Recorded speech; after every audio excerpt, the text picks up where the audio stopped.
ჩინური ენა ქართულ სკოლებში ალექსანდრე წულაძემ განათლების ახალი ხედვა წარადგინა. საქართველოს განათლების მეცნიერებისა და ახალგაზრდობის მინისტრის თქმით, დამტკიცდება ჩინურის როგორც მეორე ენის სტანდარტი და დაიწყება ენის შემსწავლელი საგანმანათლებლო რესურსების განვითარება. საინტერესოა თუ რას ფიქრობს ამ საკითხთან დაკავშირებით მოსახლეობა. ისინი თრიალეთთან საუბრისას ამბობენ, რომ უცხო ენის შესწავლა დადებითად აისახება მოსწავლეების განათლებაზე. თუმცა საზოგადოების ნაწილი იმასაც ამბობს, რომ სკოლებში ქართული ენის შესწავლა სრულყოფილად უნდა მოხდეს და დამატებითი ენების შემდეგ დაემატოს.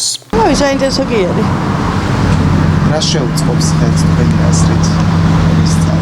ეხლა ჩინეთი განვითარებულია და კარგი იქნება ალბათ. აქაც არიან ბევრი ჩინელები. რა ვიცი, მე მგონი უნდა ისწავლებოდეს, რატო არ უნდა ისიც ისწავლებოდეს, ვისაც რა უნდა იმას ისწავლოს. რაც მეტი ენა იცის ადამიანმა, მით უკეთესი იქნება.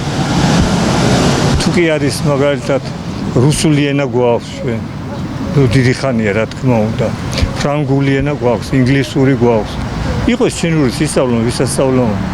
ეგ სასირცხვილო არ არის. ყველაფერი კარგია, რასაც ისწავლე და რასაც არ ისწავლე, ეგ არის ცუდი. რა ჯერ ქართულს ვერ ასწავლებენ და ჩინურს როგორ გავხდეს. ქემიაზე ეგეთია და სპეცი არ ვიცი. არა. მიზეზი რატომ და საქართველოს ამოაგდეს და ჩინური რატომ უნდა ისწავლებოდეს? თუ სწავლა ქართული ისწავლონ, რაღაც ჩინური, რუსული ისწავლონ.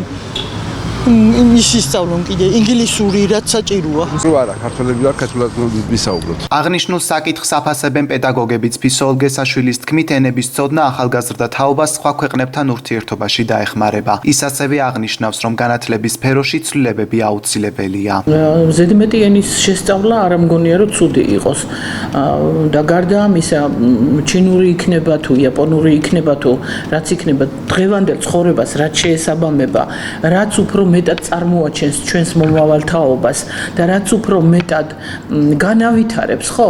არა აქვს მნიშვნელობა ეს რა ენა იქნება. მე ვფიქრობ, ცხოვრება ვითარდება 21 საუკუნეში ვართ და ყოველწუთიერად ვითარდება. არა მარტო ამის და ძალიან სხვა რაღაცეების შეცვლაც არის საჭირო განათლების სამინისტროს სფეროში, იმიტომ რომ ხედავთ დღევანდელ თაობას, აი რა ხდება და რანაირად ხდება და ამას მივესალმები, რაც დადებითი იქნება და რაც ჩვენ თაობას წაადგება, თორემ ჩვენ ვართ უკვე ის თაობა, ვინც მიდის, ესენი მოდიან, ხო, უნდა ვიფიქროთ იმაზე აუცილებლად.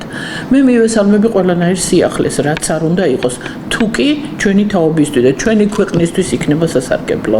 შეგახსენებთ, რომ ჩინეთის სახალხო რესპუბლიკა საქართველოს სტრატეგიული პარტნიორია გასული წლის 28 მაისიდან ძალაში შევიდა ქვეყნებს შორის უვიზო მიმოსვლაც.